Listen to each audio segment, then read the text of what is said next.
How is it to be an airline pilot? Do the pilots deserve the salary, or do they just sit there letting the autopilot do the job?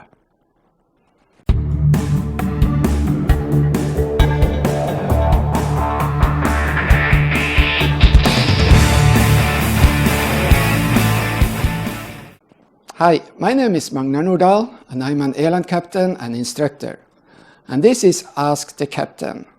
That means that you can ask any question about aviation, and I will do my best to answer. The question today is, what is the most stressful part of being an airline pilot? In fact, it's more easy to answer the opposite. At cruise, the workload is low, and we have time to chat together and look at the scenery. But we are not too relaxed. The autopilot is like a cruise control, but it has no brain. It can only do what we tell it to do. Therefore, we have to keep an eye on it. We also check the fuel consumption and update our arrival time and how much extra fuel we will have when we reach the destination. Furthermore, we check that the aircraft systems are working normally. We look out for traffic and communicate with air traffic control. I fly regional routes, and if the cruise lasts for more than 20 minutes, I start to get bored. Therefore, long-distance flights are not my thing. At the end of the cruise phase, we start to prepare for the approach. We receive updated information about runway in use, type of approach, we check the weather, set up the navigation systems for the approach, calculate landing distance and speeds, and brief the approach. When we get closer to the airport, there will be more traffic around us, and more is happening on the radio. It's very important for us to know where the other aircraft are. That's what we call situation awareness. There might also be thunderstorms that we have to avoid, and that requires coordination with air traffic control. The workload can be high, but we always need extra mental capacity to manage unexpected situations, like system failures. Once we are on final approach, we focus on the flight path, speed, configuration, and ensure that we're stabilized when we are 1,000 feet above the runway. In nice weather, it's easy.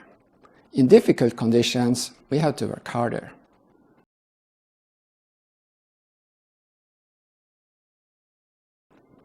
Many pilots will say that approach and landing are the most stressful part of their work.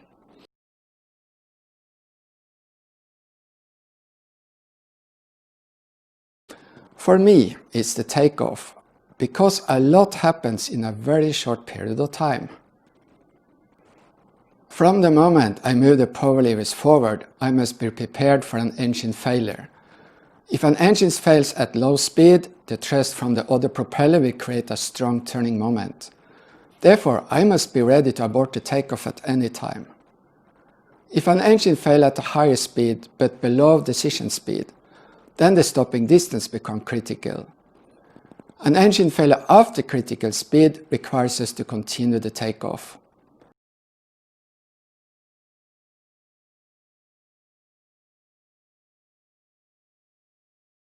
But I will not stop there. Regional pilots fly many sectors every day when we are at work, and the turnarounds can be very busy, in fact more busy than actually flying the aircraft. We may have 15 to 20 minutes where we have to do the paperwork, get the weather, decide how much fuel we need, calculate maximum takeoff weight for current conditions, set up the navigation systems, do system checks, do a walk around, and brief the takeoff. We communicate with cabin crew, mechanics, and other ground staff. If we are lucky, we have a minute or two to sit down and have a snack and something to drink. But this stress level is nothing compared to simulator training and checking. Every 6 months, we practice emergency procedures in a simulator that behaves exactly like the real aircraft. Such simulators are very expensive to use, and therefore they like to put as many exercises as possible within the shortest possible time frame. It can be very, very busy.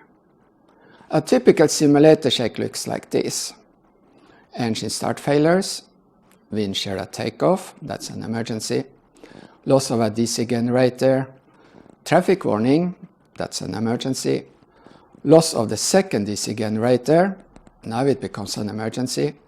Non-precision approach and landing. New takeoff. Engine failure after decision speed, emergency. Later on, the first officer will die. We call it incapacitation, and that's an emergency. Fly an eyeless approach, but the visibility is below minima. You go around. Then a second eyeless approach and landing. All this with one engine out. Takeoff. Engine fire before decision speed, that's an emergency.